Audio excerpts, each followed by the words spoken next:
আসলে আজকে সকালে আমরা গোপন সংবাদের ভিত্তিতে মধুপুর থানাধীন জামচৌমুনি এলাকাতে দুজন লোক এখানে ঘোরাফেরা করছে এই একটি সংবাদ আসার পর আমরা ঘটনাস্থলে যাই এবং অনেকক্ষণ একটা অ্যাম্বুশের মতো করি। তারপর দেখি বর্ডারের দিকে দুজন লোক হেঁটে যাচ্ছে, সাথে সাথে আমরা ওদেরকে ডিটেন করি এবং জিজ্ঞাসাবাদে বলেন যে তারা রোহিঙ্গা, তারা এখানে বাইরে থেকে এসেছে এবং এক বর্ডার ক্রসিং এর জন্য এখানে দিয়ে বর্ডারের দিকে অগ্রসর হচ্ছে।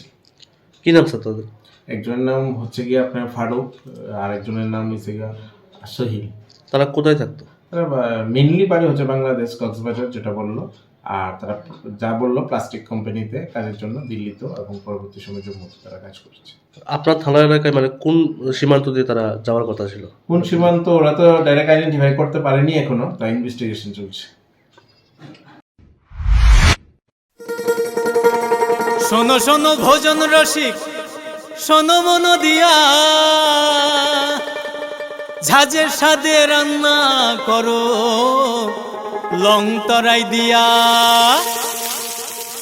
ইলিশ সর্ষে পোস্ত বাটা যেমন ইচ্ছে নাও, মালাই চিংড়ি মাংস কষা চেটে পুটে খাও, আহা চেটে পুটে খাও, আহা চেটে পুটে খাও। লং তরাই কাচ্চি ঘানির সর্ষে তেলে টেস্ট, যে খাবে সেই বলবে লং তরাই বেশ। লং তরাই সর্ষের তেল, ঝাঁঝে স্বাদে তোমাকে চাই। আহা লং তরাই বেশ, আহা লং তরাই বেশ।